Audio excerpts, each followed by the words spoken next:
හරි. යාන්ත්‍ර විද්‍යාව අප්ලෝඩ් කරපු ටියුට් එකේ ප්‍රශ්නාංක 12 ප්‍රශ්න සාකච්ඡා කරන්න යන්නේ. අපි පිළිවෙලට කිව්වා සාකච්ඡා කරන්නේ මෙන්න මේ ප්‍රශ්න පිළිවෙල 12 13 14 18 24 25 26 20 21 27 28. හරි. දැන් අපි යමු ප්‍රශ්නාංක 12 සාකච්ඡා කරන්න. බලන්න ප්‍රශ්නේ. කවපෙත්ත විසිකරන ක්‍රීඩකයෙක් නිශ්චලතාවයෙන් පටන්ගෙන භ්‍රමණ එකහමාරක් සම්පූර්ණ කළා. එතකොට භ්‍රමණ සංඛ්‍යාව කොච්චරයි? භ්‍රමණ ගන්න කියලා කියන්නේ වට ගන්න. n කියලා ගත්තොත් එකහමාරයි. එතකොට භ්‍රමණ 3 බෙදීම 2යි. භ්‍රමණ එකහමාරක් සම්පූර්ණ කර 20යි තත්පරයට රේඩියන් කෝණික ප්‍රවේගයකින් උදාහරණ ලබයි නම් එම කවපෙත්ත අතින් ගිලිහීමට ගතවන කාලය හරිම සරලයි. දැන් මම මේ ප්‍රශ්නේ චුට්ටක් දත්ත ටික මේ විදිහට ලකුණු කරගන්නවා. බලන්න පුතේ, නිශ්චලතාවෙන් ආරම්භ කරන්නේ එයා විසිකරන කෝණික ප්‍රවේගය දීලා තියෙනවා තත්පරයට රේඩියන් 20යි කියලා. වට ගන්න දීලා තියෙන 3 බෙදීම 2යි කියලා ගත කරන කාලය අහන්නේ. දැන් පුතේ මෙතන මේ වට ගණන දන්න නිසා භ්‍රමණය වන වට ගන්න දන්න නිසා භ්‍රමණය වන කෝණය දන්නේ කොහමද? භ්‍රමණය වන කෝණයයි වට ගන්න අතර සම්බන්ධය මොකද්ද? එක වටයකට භ්‍රමණය වන කෝණේ රේඩියන් 2.5 නේ. එන වටේ n ප්‍රමාණයකට භ්‍රමණය වන කෝණේ θ සමානයි 2πn. මේක මතක තියාගන්න. එක වටයකට භ්‍රමණය වන කෝණේ රේඩියන් 2.5. වටේ n ප්‍රමාණයකට භ්‍රමණය වන කෝණේ පුතේ 2.5 වැඩි කිරීම n. එතන මෙතන θ සමානයි 2π වැඩි කිරීම n කොච්චරද?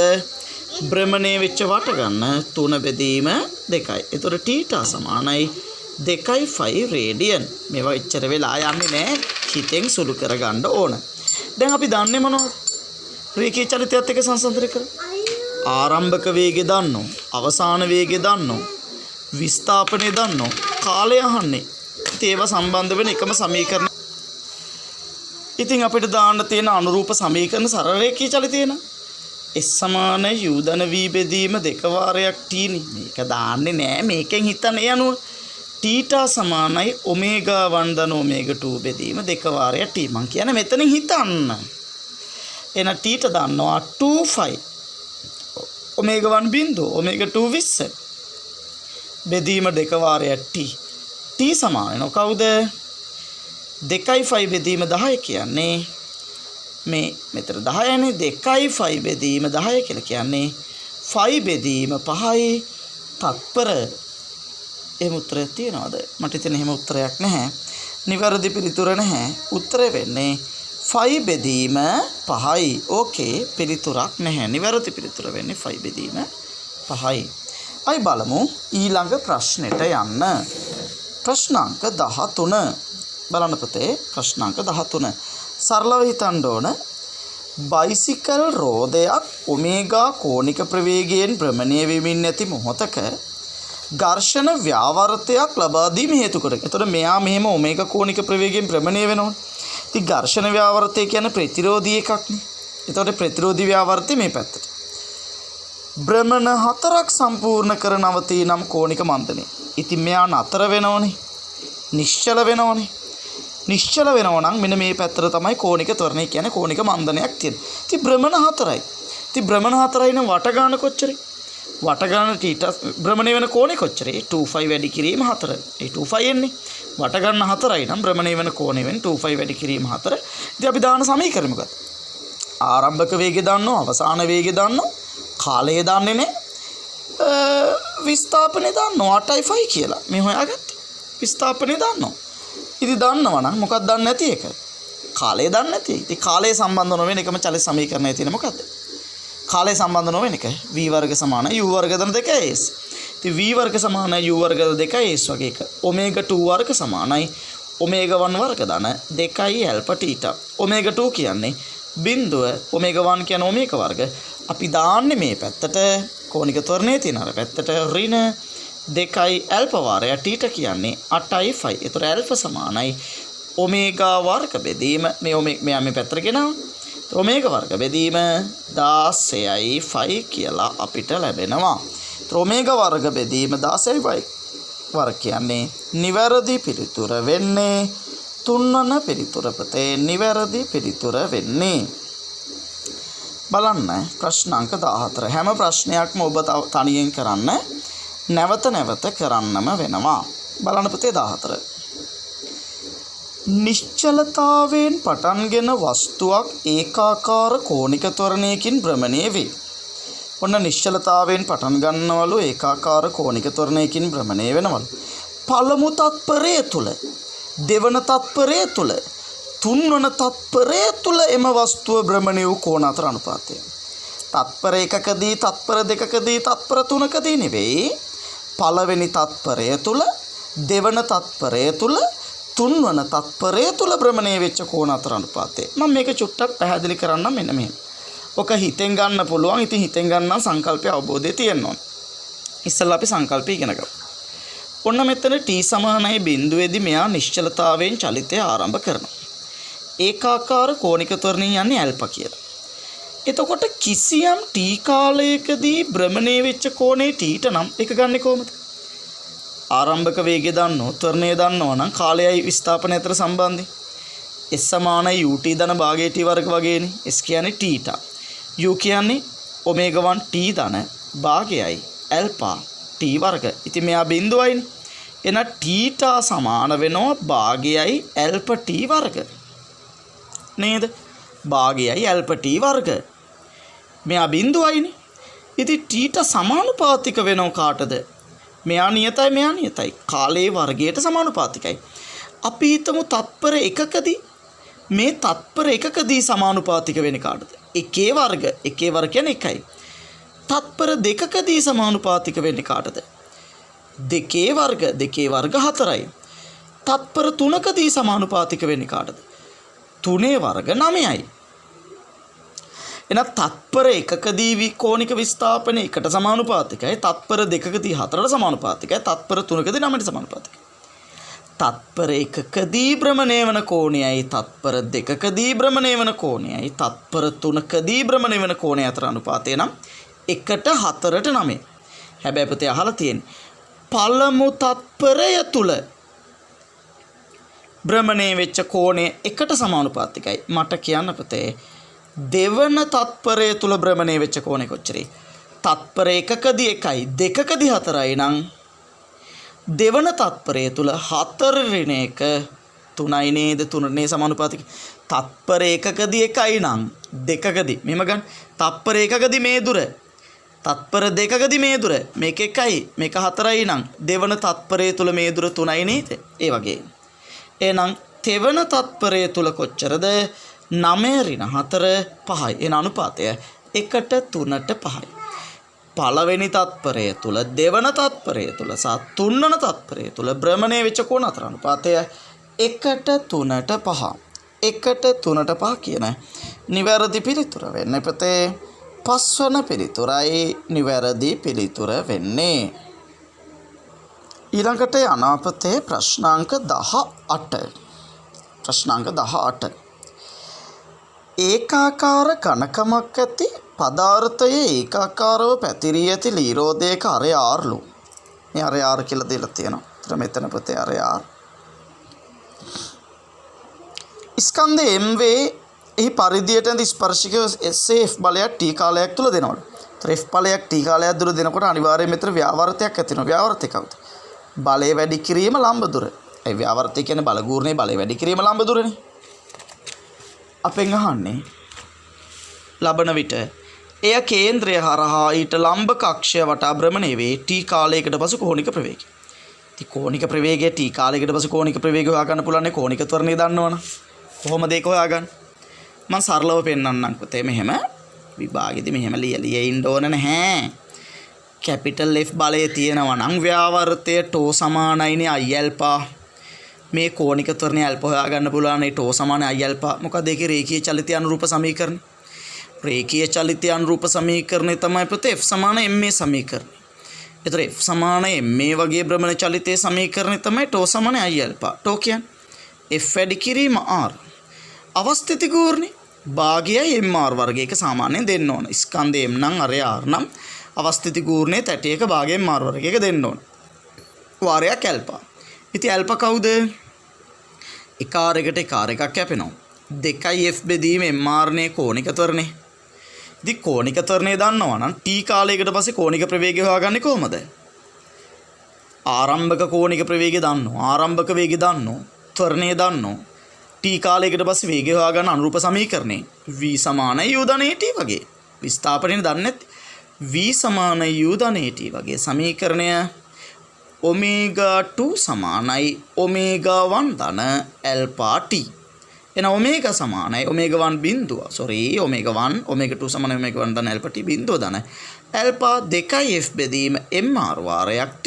එහෙනම් ඔමේගා සමාන වෙනවා 2යි ft බෙදීම mr. ඒතර උත්තරේ 2යි ft බෙදීම mr කියන නිවැරදි පිළිතුර වෙන්නේ පළවෙනි පිළිතුර. නිවැරදි පිළිතුර වෙන්නේ පුතේ පළවෙනි පිළිතුරයි නිවැරදි පිළිතුර වෙන්නේ. ඊළඟට ප්‍රශ්නාංක 24 බලන්න. ප්‍රශ්නාංක 24 25 26 එක දිගට කියලා දෙන්නයි දැන් මම යන්නේ. හරිම සරලයි. බලන්න. අරයේ 1 මීටර වන චවරෝධයක් 60 rpm ශීඝ්‍රතාවයෙන් භ්‍රමණය වීම පවතී. පොඩකින් මෙතන දීලා තියෙන්නේ භ්‍රමණ ශීඝ්‍රතාවනේ 60 rpm කියලා. ඔය භ්‍රමණ ශීඝ්‍රතාව කියන්නේ කෝණික ප්‍රවේගය නෙවෙයිනේ භ්‍රමණ සංඛ්‍යාතයනේ. භ්‍රමණ සංඛ්‍යාතය දන්නවනම් කෝණික ප්‍රවේගය කොහොමද හොයාගන්නේ? බලන්නකෝ. මෙයා භ්‍රමණය වෙමින් පවතින කෝණික ප්‍රවේගය ඔමේගා නම් ඔමේගා කොහොමද හොයාගන්නේ? ඔමේගා සමානයි 2πf. ඒතර 2යි 5 වාරයක් rpm කියන්නේ revolution per minute 60 rpm නේ. මෙතන දීලා තියෙන 60යි 60යි rpm revolution per minutes මිනිත්තුවට වට. ඒතර මිනිත්තුවට වට ගන්න තත්පරයට වට කරන්න ඕන ඔමේගා දාද්දී තත්පරයට වට කරන් 60න් බෙදනවා. එතකොට එනවා 2.5 තත්පරයට රේඩියන්. එහෙනම් මෙතන කෝණික ප්‍රවේගය වෙන්නේ තත්පරයට රේඩියන් 2.5 කියලා. තත්පරයට රේඩියන් 2.5. එක තමයි මුලින් හොයාගන්න වෙන්නේ. ඕකේ. අර 1 මීටර කියලා දීලා තියෙනවා නේ. අර r සමාන 1 මීටර කියලා දීලා තියෙනවා. චලිත දිශාවට විරුද්ධව පරිධියට ස්පර්ශීව යොදන 10 නිව්ටන් නියත බලයක් මගින් රෝදයේ නිශ්චලතාවයට ගෙන ලැබේ. ඒතර පරිධියට චලිත වෙන්නේ මෙහෙමනම් පරිධියට ස්පර්ශීව යොදනවා කැපිටල් F බලයක් නිව්ටන් 10. එයා නිශ්චලතාවයට ගෙන එනමලු රෝදයේ ඊට පස්සේ අපිට කියනවා රෝදයේ භ්‍රමණාක්ෂය වට අවස්ථිති ගූර්ණය 2යි I 2යි kgm වර්ග නම් කෝණික මන්දනයේ තප්පර වර්ග රේඩිය. ඉතින් මේ කෝණික මන්දනයනේ අහන්නේ. නැත්තම් මේ පැත්තට කෝණික ත්වරණයනේ අහන්නේ කෝණික මන්දනයනේ අහන්නේ. ඉතින් ඒක උච්චර දෙයක් හොයන්න යන්නේ නැහැ. කෝණික මන්දනය හොයා ගන්න පුළුවන් ටෝ සමානයි I ඇල්පා දාලා. හරිම සරලයි මේ ප්‍රශ්නාංක 24. ටෝ සමානයි I ඇල්පා දානවා. ටෝ කවුද? බලය 10. ව්‍යාවර්තය වෙන්නේ මෙයා වැඩි කිරීම ලම්බ දුරනේ. 10 වැඩි කිරීම මේ අරේ වෙන්නේ මීටර 1යි. 10 වැඩි කිරීම 1 අවස්ථිති ගූර්ණය 2 වාරයක් ඇල්පා සමානයි 5යි තත්පර වර්ගයට රේඩියන් කියලා අපිට ලැබෙනවා කෝණික ත්වරණය. හරිම සරලයි. බලන්න ප්‍රශ්නාංක 25 24ට අනුරූප එකක්. ඉහත ගැටලුවේ රෝදයේ නිශ්චල වීමට ගතවන කාලය 3යි. ඉතින් මෙතන නිශ්චල වීමට ගතවන කාලය දන්නේ ආරම්භක වේගය දන්න ඕනේ. මෙතන 3යිලු. එහෙනම් මෙතන දෙක වාරයක් 5 කියන්නේ 3යි. දෙවරක් 3 6යි තත්පරයට රේඩියන්. හරිනේ. මෙතන දෙවරක් 3 6යි තත්පර රේඩියන් 6යි. ඉතින් නිශ්චල වීමට ගතවන කාලය හොයාගන්න. අවසාන ආරම්භක වේගය දන්නවා අවසාන වේගය දන්නවා දැන් ත්වරණය හොයාගත්තනේ 5යි කියලා කෝණික මන්දනය හොයාගත්තනේ. ඉතින් කාලය හොයාගන්න v සමානයි u ධන at වගේ සමීකරණ විස්ථාපනයේ සම්බන්ධ නොවන එකම සමීකරණයෙන් තියෙන්නේ v සමානයි u ධන at. ඒක මොකක්ද? ඔමේගා 2 සමානයි ඔමේගා 1 ධන ඇල්ෆා t. ඔමේගා 2 බිඳුව ඔමේගා 1 හොයාගත්ත 6යි කියලා අර හොයාගෙන තියෙන ඔමේගා සමානයි 2.5 දා ඍණ ඇල්ෆා වෙන්නේ 5යි 5 වාරයක් t. t සමානයි 1.2 තත්පර. වීඩියෝ එක දෙවතවත් නැවත බලන්න. එතකොට තමයි පැහැදිලි වෙන්නේ. 1.2 තත්පර තමයි ඒකේ නිවැරදි පිළිතුර වෙන්නේ දෙවන පිළිතුර. කලින් එකේ 1. බලන්න 26. ඉහත 24 ගැටලුවේ නිශ්චල වීමට පෙර රෝදයේ භ්‍රමණය වට ගන්න. ඉතින් වට ගන්න හොයාගන්න නම් කෝණේ හොයාගන්න එපා. ඒ කෝණේ θ නම් θ සමානයිනේ 2πn ට. ඉතින් කෝණේ හොයාගන්න මොකක්ද දාන්නේ? S සමානයි u ධන v බෙදීම දෙක වාරයක් t වගේ එක. නැත්නම් S සමානයි ut ධන භාගයේ t වර්ග. නැත්නම් v වර්ග සමානයි u වර්ග දර දෙකයි. ඕන එක. v සමානයි u ධන at හරි නම් ඉතින්. θ සමානයි omega 1 ධන omega 2 බෙදීම දෙක වාරයක් t. මේක දාන්න ඕනේ. 2πn 5 3යි. වට ගණන ආයකනේ හා බ්‍රෙවෙනේ වට ගන්න අහන omega 1 අතන 6යි. omega 2 බිඳුව බෙදීම දෙක වාරයක් කාලය හොයාගත්තා 1.2. එතකොට n සමානයි කොච්චරද? මේ 6ට මේ 6ට මේ 6 කැපෙන එක සම දෙක දෙකෙන් ඊට පස්සේ 0.6යි වට ගණන වෙන්නේ 0.6යි නිවැරදි පිළිතුර වෙන්නේ 2. ඉතින් පුතේ පන්තියේදී වගේ නෙවෙයි මම මේක තාම වේගෙන් high speed පැහැදිලි කර දෙමින් යන්නේ. ඉතින් ගොඩක් වේගෙන් පැහැදිලි කරලා දුන්නට ඕගොල්ලන්ට තනියෙන් ඕක තේරුම් අරගෙන කරන්න පුළුවන්කම ලැබෙන්න ඕන වීඩියෝ එක නැවත බලන්න. එතකොට තේරුම් ගන්න පුළුවන්. බලමු ඊළඟ ප්‍රශ්න. ඊළඟට පුතේ ඉතාමත්ම වැදගත් ප්‍රශ්න දෙකක් සාකච්ඡා කරන්නයි යන්නේ. ප්‍රශ්නාංක 20 සහ ප්‍රශ්නාංක 21. බලමු 20.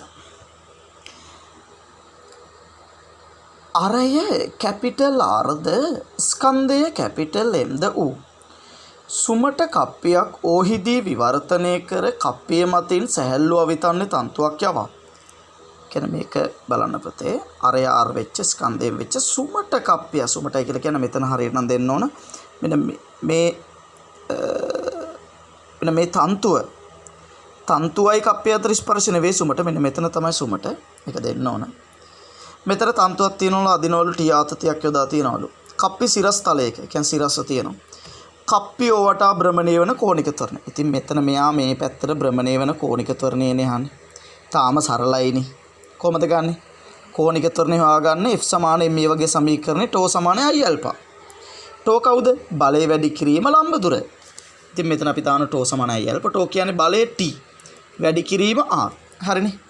T වැඩි කිරීම R සමානයි අවස්ථිති ගූර්ණේ කවුද? ඒක දෙන්න ඕන මේ ගානේ භාගයයි mr වර්ග.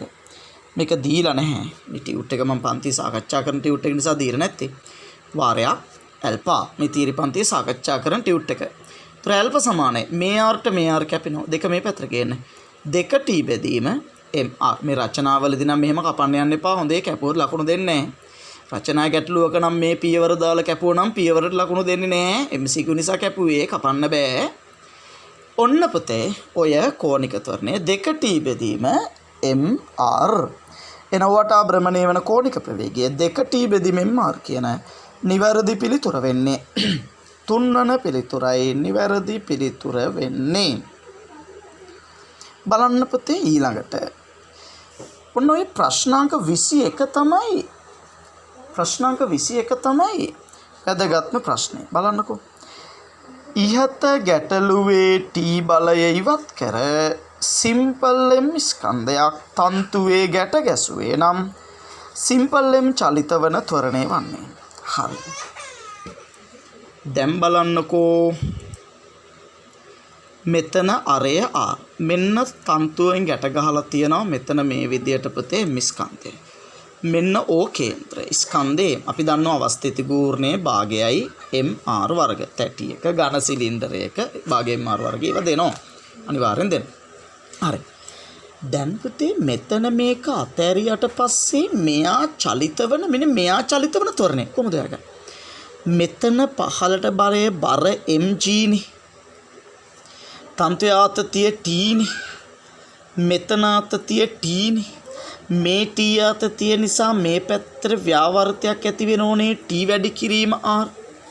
ඒ ව්‍යාවර්තය නිසා මේ පැත්තට කෝණික ත්වරණයක් ඇති වෙන ඕනේ. ඔය කෝණික ත්වරණයක් තියෙනවා නම් අනිවාර්යෙන් පුතේ ස්පර්ශීය ත්වරණයක් තියෙනවා. ස්පර්ශීය ත්වරණයයි කෝණික ත්වරණය අතර සම්බන්ධය ඒ සමානයි r ඇල්ෆා.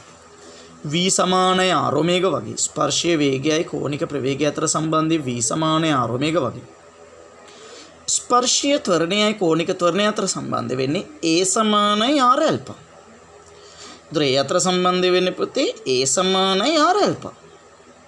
හරිනේ a සමානයි r ඇල්ෆා. දැන් මෙන්න මෙතන ස්පර්ශීය ත්වරණයයි මෙයාගේ ත්වරණයයි සමානයි. එහෙනම් මෙයා පහළට යන ත්වරණයත් මේ ස්කන්ධයේ පහළට යන ත්වරණයයි මෙන්න මෙතන ස්පර්ශීය ත්වරණයයි පුතේ සමානයි. එහෙනම් මේ ස්පර්ශීය ත්වරණය හොයාගත්තා නම් හරිනේ. එහෙනම් කෝණික ත්වරණය දන්නවනම් හොයාගන්න පුළුවන්. ඉතින් කෝණික ත්වරණය සම්බන්ධ කරගන්නේ කොහොමද? ටෝ සමානයි I ඇල්ෆා. ටෝ කවුද? TR. T වැඩි කිරීම R. අවස්ථිති ගූර්ණේ භාගයයි MR වර්ග. වාරයක් ඇල්ෆා. ඇල්ෆා වෙනුවට දාන්න පුළුවන් A බෙදීම R. දැන් සම්බන්ධ වෙනෝනේ. A සමානයි R ඇල්ෆා නම් ඇල්ෆා සමානයි A බෙදීම Rට. එහෙනම් මෙන්න පුතේ Rට R කැපෙනවා. මේ Rට ඉතුරු R එකත් කැපෙනවා. 2T බෙදීම M සමානයි නේද Aට? ඔන්න එහෙනම් මෙයා මෙතන ත්වරණය මෙතන ත්වරණය එහෙම නැත්නම් මෙයා චලිත වන ත්වරණය මෙයාගේ ත්වරණය එහෙම නැත්නම් මෙයා චලිත වන ත්වරණය වෙන්නේ 2T බෙදීම M. බලන්න එහෙම උත්තරයක් තියෙනවද කියලා. මාර වැඩිනේ. එහෙම උත්තරයක් නෑනේ. දැන් කොහොමද ගන්න? දැන් ඉතින් T සඳහා ආදේශ කරන්න. ඉතින් T කියන්නේ කවුද? T සමාන mg. නේද පුතේ? නෑ එහෙම වෙන්නේ නෑ. T සමානයි mg වෙන්නේ නෑ. T සමානයි mg වෙන්නේ නෑ. ඇයි? මෙයා ත්වරණය වුණා වෙන්නේ නැත්නම් T සමාන mg. ත්වරණය වෙන නිසා පුතේ T සමාන mg වෙන්නේ නැහැ. එහෙනම් දැන් තව සමීකරණයක් වෙනවා. m ට දානව පහලට f සමානයි ma කියන සමීකරණය. මෙයාට පහලට f සමානයි ma දානකොට මොකද වෙන්නේ? mg ඍණ t සමාන වෙනවා ma ට. mg ඍණ t සමානයි ma ට. එහෙනම් mg ඍණ t වෙනුවට මෙතන ආදේශ කරන්න. t කියන්නේ කැපිටල් ma බෙදීම 2නේ. තර මෙතන නෝ කැපිටල් MA බෙදීම 2 සමානයි MA ට. දැන් මෙයා මේ පැත්තට. දැන් සුළු කිරීමක් තියෙන්නේ. ඒ උක්ත කරගත්තොත් M ධන කැපිටල් M බෙදීම 2යි. දැන් සුළු කිරීමක් තියෙන්නේ. තර MG සමානයි ඒ වාරයක් 2යි M ධන කැපිටල් M බෙදීම 2යි. ඔන්න එහෙනම් A සමාන වෙනවා කාටද? 2යි සිම්පල් M බෙදීම කැපිටල් M ධන 2යි සිම්පල් M. බලන්න පිළිතුර මොකක්ද කියලා. 2යි සිම්පල් mg බෙදීම කැපිටල් M ධන 2යි සිම්පල් M කියන නිවැරදි පිළිතුර වෙන්නේ 3 වන පිළිතුර. තව සැරයක් කියලා දෙන්නේ නැහැ. පැහැදිලිව මම එකින් එක කියලා දුන්න ගාන හදන විදිය. වීඩියෝ එක 3-4 වතාවක් බලන්න. එතකොට තේරෙයි. වීඩියෝ එක 3-4 වතාවක් බලනවා කියන්නේ 2-3 සැරයක් කියලා දෙනවා වගේ තමයි. තව ප්‍රශ්න දෙකක් අද සාකච්ඡා කරනවා කියලා කිව්වා 27 28. දැන් බලමු 27 සහ 28. හරි මේ තියෙන පුතේ 27 සහ 28. 20යි 21යි ප්‍රශ්න 20යි 21යි ප්‍රශ්න දෙකම තමයි 20යි 21යි ප්‍රශ්න දෙකම තමයි මට හිතෙන්නේ මේ 21 කියලා දාලා තියෙන මෙතන 20ට 20යි 21යි දෙකම තමයි 27යි 28යි තියෙන්නේ. රූපේ පරිදි අරේ සිම්පල් ආර් රූද ස්කන්ධයේ සිම්පල් එම් වූද සිලින්ඩරයක්. ඒ අක්ෂය හරහා යන සුමට තිරසක්ෂයක් වටා භ්‍රමණය විය හැකි වෙනසේ සැහැල්ලු අවිතන තන්තුවක් මගින් ඔතා තන්තුවේ පහළ කෙළවරෙන් ටී ආතතියක් ලබා දුන් ලැබේ. සිලින්ඩරයේ කේන්ද්‍රය හරහා යන අක්ෂය වටා අවස්ථිති ගූර්ණය දීලා කෝණික ත්වරණය. අරකමනේ. සිලින්ඩරයේ අවස්ථිති ගූර්ණය අර තැටියේ මේ තැටි අවස්ථිති ගූර්ණය වගේම තමයි මේකම තමයි. මේ ගානේ මෙතන කැපිටල් M වෙනකොට සිම්පල් M දීලා සිම්පල් කැපිටල් R වෙනකොට සිම්පල් R දීලා ඊට පස්සේ 28 තියෙනවා ඉහත ගැටලුවේ කෙළවරින් කැපිටල් M ස්කන්ධයක් ඇඳුවා නම් එයාගේ ත්වරණය මේ ගානේ මෙතන සිම්පල් M ඇඳුවා වෙනකොට කැපිටල් M ඇඳලා තියෙනවා කැපිටල් M වෙනකොට සිම්පල් M කැපිටල් R වෙනකොට සිම්පල් R කැපිටල් M වෙනකොට සිම්පල් M අරගෙන 27යි 28යි ප්‍රශ්න දෙක විසඳන්න වීඩියෝ එක නවත්තලා ප්‍රශ්න බලලා එඩිට් කරන්න ප්‍රශ්න ටික දාලා තියෙන්නේ ප්‍රශ්න ටික දාලා තියෙන P6 group එකේ ඒක බලලා ඔය ටික හදා ගන්න. හරි. අද දවසට මේ වීඩියෝ එක සාකච්ඡා කරලා අවසానයි. ඊළඟට මම කියනවා ඊළඟට දානවා ප්‍රශ්න කීපයක්. ඒ ප්‍රශ්න කීපය ඊළඟ දවසේ වීඩියෝ එකෙන් සාකච්ඡා කරන්නම්.